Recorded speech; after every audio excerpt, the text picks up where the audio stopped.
Alors que nous passons nonchalamment nos vacances sur les plages, nous sommes très souvent à milieu de penser qu'elles sont des éléments vivants, donc fragiles et vulnérables. Nos exigences, notre inconscience également, les mettent en péril. Les scientifiques et associations de la nature tirent régulièrement la sonnette d'alarme. En effet, l'algue est fondamentale à la survie des plages que l'on a trop nettoyées. Les algues, ce sont des végétaux. Certaines algues vont être sur les strands. D'autres algues, on va les trouver plus en infralittoral, donc sous l'eau.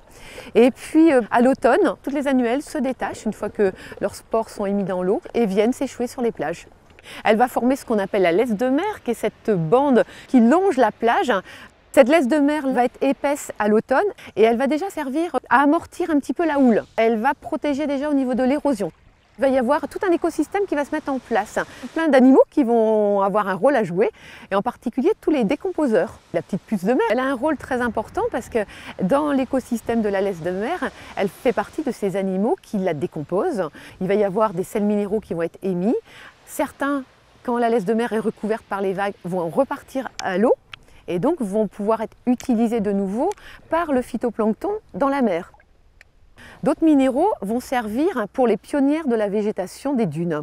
Alors on a des plantes qu'on appelle des plantes halonitrophiles qu'on va trouver sur le haut de plage qui se nourrissent des embruns et puis de nitrates, de ces algues en décomposition. Et ces algues-là, elles sont vraiment importantes par rapport à la végétation et la fixation de la dune. Dans la laisse de mer, il va y avoir des puces de mer, il va y avoir des petites mouches, il va y avoir différents insectes et qui vont servir aussi d'alimentation pour des oiseaux par exemple. Ces petits oiseaux qu'on voit courir sur les plages, donc qui se nourrissent dans le limon. Ces petits bécassos, ces petits tournepierres-là, quand ils sont en migration, quelque chose qui est important dans les haltes migratoires, c'est d'avoir des endroits pour se nourrir et se reposer. Et la laisse de mer joue un rôle très important.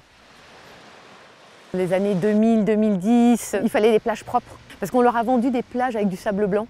On a encore eu des retours parce qu'il y avait des plantes sur la plage et qu'il fallait enlever ces plantes. Et ça, c'est incroyable d'entendre ça, désherber les plages. Si on enlève ces plantes-là, l'érosion va être encore plus marquée. On peut aussi faire la promotion d'une plage avec des algues. Et la Bretagne, c'est ça aussi. Nos algues brunes, elles sont là. On sent que depuis 2 ans, c'est assez récent, il y a des élus quand même qui se posent pas mal de questions sur le ramassage des algues. Il y a une prise de conscience, maintenant elle n'est pas partout malheureusement, mais on sent qu'il y a une démarche, il y a quelque chose qui est en train de se mettre en place là petit à petit, et ça c'est vraiment important. Est-ce que vous pensez qu'il est important de sensibiliser les enfants dès le plus jeune âge aux problèmes de l'environnement ? Ce que je trouve qui est important, c'est de mettre les enfants déjà dehors, de reprendre un contact avec la nature, et ça c'est quelque chose qui est vraiment important. Un nettoyage de plage avec un projet pédagogique derrière et leur expliquer l'écosystème qu'il y a derrière, alors ça pour moi c'est vraiment important. Vous allez me faire une échelle de temps par rapport à la décomposition de ce que vous avez trouvé comme déchets. C'est leur milieu, c'est leur plage, c'est où ils habitent. Et ce respect-là, je me dis qu'après, ados, c'est clair, ils viendront peut-être faire la fête sur cette plage-là. Mais en espérant que les déchets de leur fête, ils les remontent, ce sera un pari gagné.